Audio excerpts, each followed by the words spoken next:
Welcome back to the Candidate Forum on AM 1490 WBTA. I'm Dan Fisher, and I'm joined by Howard Owens, the publisher of The Batavian, who's co-sponsoring this series of candidate forums. Right now, we are going to be talking to the two candidates for Genesee County Legislature District 7. That is City of Batavia Wards 1 and 6. And we welcome this morning Rosemary Christian and Robert Radley. Robert, we're going to begin with you. You're a newcomer to politics, to seeking elective office. What are your qualifications for this job? Well, a little bit about myself, and feel free to call me Bob, please. I was born in Batavia. I've been a Genesee County or city resident 46 of the 52 years that I've been alive. Spent a little bit of time in Maryland and a little bit of time in Pennsylvania, traveling with my business. I've been married for 32 years to my wonderful wife, Marion. We have 3 children. My son, Rob, who is married and has 3 children of his own, so I have 3 grandchildren, Lucas, Ella, and Nolan.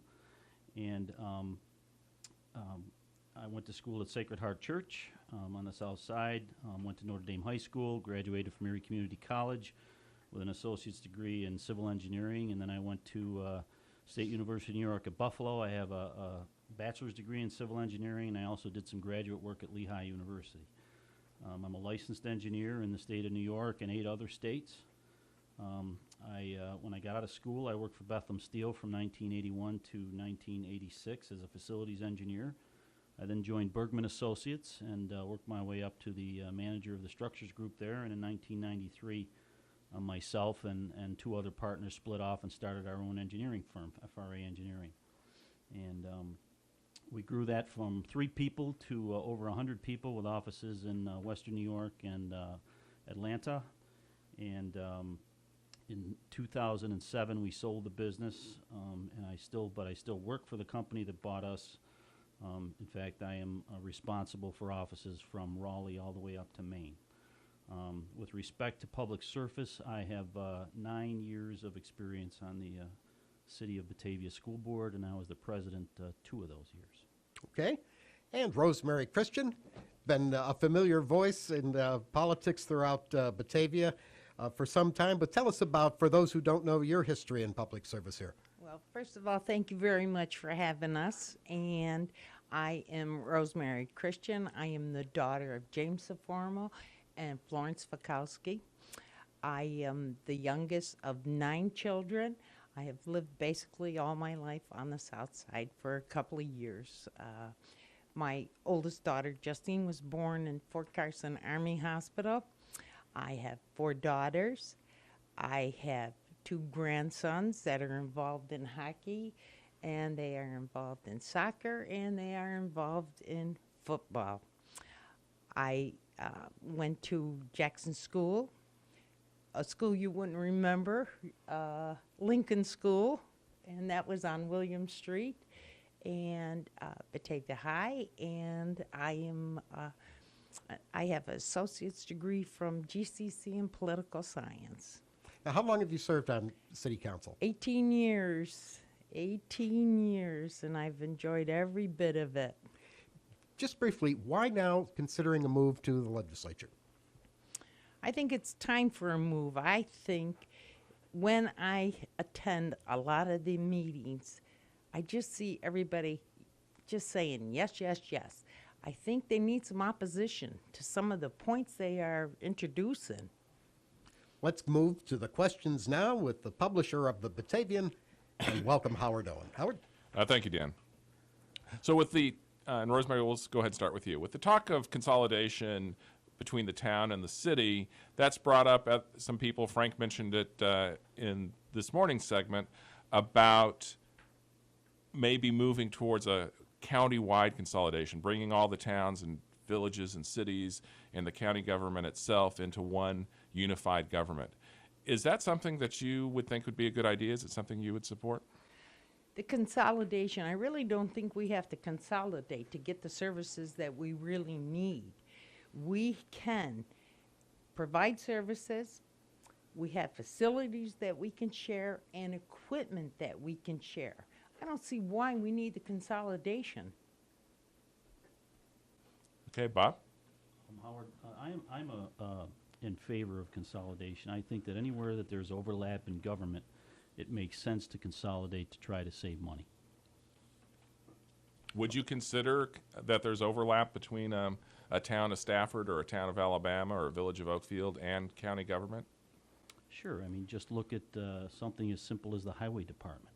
There's equipment, there's manpower. They're all doing the same types of work, you know, and I'm sure that they're all busy, but there could possibly be times where we could share that equipment and maybe save on some of those capital costs. I want to move to a topic that has had its share of debate lately, and that is the proposal by the City of Batavia Public School System for the construction of athletic fields on North Street. This proposal would lie in Ward 1, which is part of County Legislative District 7. Now, yes, it is a school proposal at this point, but under the funding scheme that they've laid out, the city, I believe the town of Batavia, town of Stafford, and Genesee County government would be asked to approve funding, or correction, would be asked to approve an application for a grant. So in other words, our county legislators would be asked to support that project. Rosemary, we'll begin with you. I know you're on the record as opposed to this, and if indeed that is the case, why are you opposed to it? And I'm assuming from that if elected to the legislature, you would not support an application for a grant for that project. You're absolutely correct on that. I would not support an application on the grant for that, simply because of the fact, number one, the people in through that area are adamantly against it. Number two, it would depend upon the people from everywhere in the city if they would want it. Number three would be the fact that our governor has reduced our budget and is going to reduce it by $2.5 million. That means he's going to reduce it in schools, hospitals, and local government agencies. So right now, we need to save as much as we possibly can and do what we can for the children in some other capacity. I am not against the project per se, okay? I just don't like the location. It's one thing to purchase a home, buy a park, but it's another thing to have a park behind your house after many years of debate when it was discussed years ago and it was shot down then. Bob Radley, your thoughts on that? Dan, I guess I would have to certainly reiterate what you said, that this is primarily a city, school district, and City of Batavia issue, but I do live in the neighborhood, and so certainly I have concerns about, you know, what might be built there. I have had some conversations with members of the school board and people on the Buildings and Grounds Committee. And I guess at this point, I think that, you know, I would like to see what comes out of some of the work that they're doing with respect to their investigation work. I know they're doing a needs study, and I think that has to be the first step. You have to find out, well, is there even a need for this kind of a thing? And if there is, well, all right, if there's a need, then how is it best to solve that need? I don't think that the school district is interested in trying to shove anything down anyone's throat. I think there's a process that you have to go through and when you try to build something like this, and that's part of the State Quality Environmental Review Act, SEEKR, they call it. You know, you would have to go through that process. You have to listen to concerns. You have to take a look at all the aspects of the project. How do you get the money, and also how do you maintain it? How do you do the operations piece? So, you know, personally, I would like to see what comes out of the investigation work before I made a decision.